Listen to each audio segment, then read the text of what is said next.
Allahumma salli. Assalamu alaikum wa rahmatullahi wa barakatuh. Leo katika makala hii tutasafiri katika historia ya mmoja wa watu waliotajwa sana katika simulizi za wanazuoni na watu wa tasawuf, anayejulikana kwa jina la Sheikh Mtimkavu. Mimi naitwa Rashidi Sampakatema, karibu tuwe pamoja. Allahumma salli ala. Jina lake kamili ni Sheikh Salim bin Mubarak bin Salim Al-Gahalani, maarufu Mtimkavu. Sheikh Salim Mtimkavu ni Mwarabu asili ya Haziramuti kutoka nchini Yemen. Baba yake ni Sheikh Salim bin Mubarak na mama yake ni Bi Fatima. Baba yake Sheikh Mtimkavu alikuwa ni mjuzi wa dini na mwanachuoni mkubwa katika zama zake, miaka ya 1922 miladi ya kurudi nyuma. Kadhalika baadhi ya babu zake. Sheikh Salim bin Mubarak alizaliwa mwezi Februari mwaka 1922 katika kitongoji cha Bondeni mjini Mombasa nchini Kenya. Sheikh Salim Mtimkavu alianza kuonyesha dalili njema tangu utotoni mwake kwa kuwa na tofauti na watoto wengine katika makuzi yake. Hata hivyo, Sheikh Salim Mtimkavu makuzi yake alikumbwa na mitihani, dhoruba na misukosuko mingi sana. Wazazi wake walifariki wakimwacha yungali mdogo sana. Akalelewa na babu yake Sheikh Salim Al-Gahalani, naye hakumlea sana, akafariki na kumwacha mikononi mwa bibi yake mzaa mama Bi Sahale binti Khamis, aliyekuwa akiishi kijiji cha Sarigoi mjini Mombasa. Hata hivyo hakukaa sana na bibi yake huyo, kwani naye alifariki mwaka 1948, naye akalelewa na mjomba wake Bwana Mansuri bin Abdallah. Baada ya masiku machache mjomba huyo naye alifariki, hali iliyopelekea swala la kulelewa kwake kugonga vichwa vya wengi kuhusu nani atakayebeba dhamana hiyo. Kwa uwezo wa Allah akajitokeza mwanachuoni ambaye alikuwa na urafiki na familia yao, naye ni Al-Habibi Sharif Swaleh Izzaddin Al-Jailani. Hapo ndipo alipoanza kupikwa kisawasawa shekhe letu Mtimkavu, kwani alichota hapo tasawuf, mafunzo ya kiroho na kimwili. Pia alichota hapo uchamungu na kujifunza dini na twarika kiujumla. Naye ndiye mwalimu wake mkuu. Sheikh Salim bin Mubarak bin Salim Al-Gahalani ni shekhe na khalifa mkubwa, pia ni mchamungu wa kikweli. Sheikh Salim Mtimkavu alilelewa ndani ya bahari ya twarika na aliishi maisha ya kitwarika. Mbali na sanadi yake kuanzia kwa Sharif Swaleh, lakini Sheikh Salim Mtimkavu alipita katika mikono ya walimu wengi waliokuwa wajuzi wa elimu ya dini. Baadhi ya walimu wake ni Al-Habibi Sharif Swaleh Izzaddin Al-Jailani, Sheikh Salim Al-Gahalani babu yake, Sheikh Mubarak bin Sheikh Salim baba yake, Al-Habibi Sheikh Sharif Mukhdhar, Al-Habibi Sheikh Umar bin Ali Qullatain na Sheikh Sufi bin Kabole. Baada ya kupikwa na kuiva katika malezi ya kiroho na twarika kiujumla, Sharif Swaleh alimchukua Sheikh Salim Mtimkavu kutoka Mombasa nchini Kenya na kuja naye Moshi nchini Tanzania. Kisha Sharifu akaondoka na kumuhusia Sheikh Salim kubakia kwenye zawia ya Moshi mjini. Hapo ni kabla ya uhuru wa Tanzania. Baada ya kukaa hapo muda mrefu, Sheikh Salim Mtimkavu kwa hamu kubwa ya mwalimu wake aliomba ruhusa ili amfuate Sharif Swaleh Izzaddin, lakini akakataliwa na kuambiwa abakie hapo, tena afungue madrasa na kuiita Izzaddin.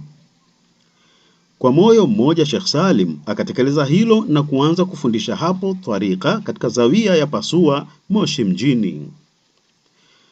Mwaka 1968 Sharif Swaleh huku akiwa mgonjwa alimtembelea Sheikh Salim baada ya kupita kipindi kirefu, na alipofika mlangoni kwa Sheikh Salim aliita kwa sauti kubwa akisema, "Ya Salim, bahati yako kubwa sana." Kisha akasoma dua ndefu huku amemuelekea Sheikh Salim Mtimkavu, na siku ya pili Sharif Swaleh alifariki. Sheikh Salim alihuzunika sana huku akifarijiwa na Sharif Muhdhari bin Hussein Al-Haidali ambaye ni kipenzi na ndugu yake, akimwambia, "Usihuzunike kwa kufa shekhe, bali liwazika kwa kupata radhi za shekhe wako." Kisha Sharif Muhdhar aliwahusia watoto wake wasimtenge Sheikh Salim. Sheikh Salim bin Mubarak baada ya kuhitimisha msiba wa shekhe lake ambaye ni Sheikh Sharifu Swaleh Izzaddin, aliendelea kusalia katika zawia ya Moshi mjini akifundisha hapo tariqa. Siku moja alijiliwa na mgeni kutoka Zanzibar akiitwa Sharif Umar bin Ali Qullatain ambaye alikuja kumzuru Sharif Swaleh. Baada ya kumzuru akiwa pamoja na Sheikh Salim bin Mubarak, wakarudi nyumbani kwa Sharif Muhdhar. Walimkuta Sharif Muhdhar amesimama wima mlangoni akisema kwa sauti kubwa, "Ya Salim, nilikuwa na shekhe lako hapa Sharif Swaleh ameniaga sasa hivi na amenituma nikwambie wewe ni khalifa, tena ni shekhe na upo juu." Kisha Sharif Muhdhar akaomba dua ndefu huku akiwa na furaha kubwa, kisha akawatangazia watu hilo. Iliandaliwa hafla ambayo Sheikh Salim Mtimkavu alikabidhiwa ukhalifa kwa baraka zote za mwalimu wake. Baada ya hafla hiyo, haukupita muda mrefu, Sharif Muhdhar naye akafariki dunia. Sheikh Salim alihuzunika sana, ikawa ni kama mtu aliyefiwa na wazazi wake wawili. Je, atahamia vipi Arusha na hali amehusiwa abakie Moshi na asiondoke? Endelea kuwa nami.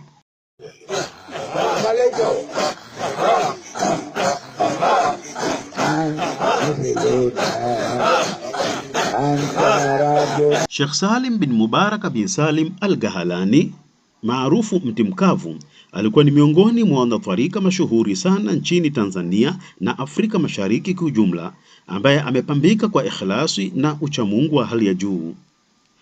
Baada ya kufiwa na shekhe lake ambaye ni Sharif Swaleh Izzaddin, akashikamana na Sharif Muhdhar ambaye alikuwa ni ndugu yake pia, na hata baada ya kifo cha Sharif Muhdhar bado alisalia kufundisha akijikita zaidi kwenye tariqa.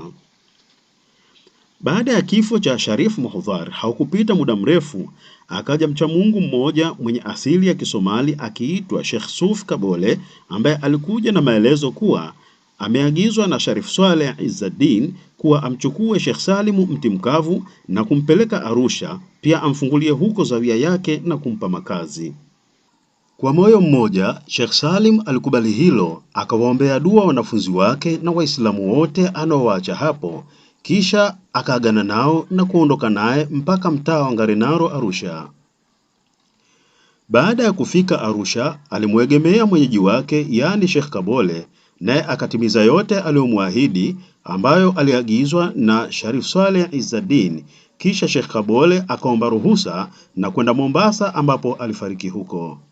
Kifo cha Sheikh Kabole kiliamsha ari na bidii kubwa kwa Sheikh Salim ya kutekeleza kazi aliyopewa na shekhe lake, na bila kukawia akaanza kufundisha madrasa, msikiti wa Mundeni na Majalisul Ula kwa Mama Beti. Aliendelea kufanya juhudi mpaka ikajengeka zawia kuu hapo Matejo Ngarenaro Arusha mjini kwa kutaraji radhi za shekhe lake na mabwana wakubwa. Sheikh Salim pia hakuacha kuizuru madrasa aliyoianzisha hapo Moshi ambapo yupo mwanafunzi wake Sheikh Ramadhan bin Khamis bin Ali. Hadi sasa madrasa hiyo aliyoipa jina la Izzaddin, jina la shekhe lake, imetoa matawi mengi bara na visiwani na zawia za twarika zaidi ya 35. Sheikh Salim Mtimkavu alikuwa shekhe na khalifa mkubwa. Madrasa hiyo imetoa wanawachuoni wengi kupitia elimu aliyoiacha, pia imetoa matawi mengi bara na visiwani kwa baraka za mashekhe zake ambao walikuwa ndio walezi wake kiroho. Sheikh Salim Mtimkavu ameutumia muda wake mwingi kueneza elimu ya dini kwa njia ya twarika na kufungua ujenzi na ufunguzi wa misikiti pamoja na zawia nyingi takriban mikoa yote ya Tanzania. Sheikh Salim bin Mubarak pia katika juhudi zake ameweza kuisajili taasisi ya Tariqatul Qadiriya Ar-Raziqiyya Al-Jailani kwa serikali kama taasisi kamili ya dini nchini Tanzania. Sheikh Salim pia ameweza kusilimisha mamia kwa maelfu ya watu na hakuwaacha bure, bali alifanya juhudi kuhakikisha wanaisoma dini walioingia. Sheikh Salim bin Mubarak Mtimkavu amejaliwa na Allah hekima, busara, elimu, maarifa na karama. Pia ni mwandishi na mtunzi hodari wa vitabu vya dini. Sheikh Salim bin Mubarak alifariki majira ya asubuhi tarehe 21 mwezi wa 8 mwaka 2024 hospitalini jijini Dar es Salaam akiwa na umri wa miaka 102. Kisha mwili wake ukasafirishwa kuelekea Moshi mpaka jijini Arusha, ambapo alizikwa tarehe 22 mwezi wa 8 mwaka 2024. Mazishi yake yalihudhuriwa na makundi ya watu kutoka kila kona ndani ya Tanzania na nje ya mipaka ya Tanzania, wakiwemo viongozi wa juu wa dini na serikali. Tunamuomba Mwenyezi Mungu alinawirisha kaburi lake na alifanya kuwa ni bustani miongoni mwa mabustani ya peponi. Amin. Kabla ya kumaliza, ningependa kuweka wazi kuwa makala hii imetokana na vyanzo mbalimbali vya kihistoria, maandiko ya wanazuoni na simulizi za wanafunzi wa Sheikh Mtimkavu. Hivyo nami nimezileta hapa kwa faida ya watazamaji. Kama kuna kasoro yoyote ya taarifa, ni kwa udhaifu wangu binafsi, na lililo sahihi linatoka kwa Mwenyezi Mungu. Mimi naitwa Rashidi Sampakatema. Wassalamu alaikum wa rahmatullahi wa barakatuh.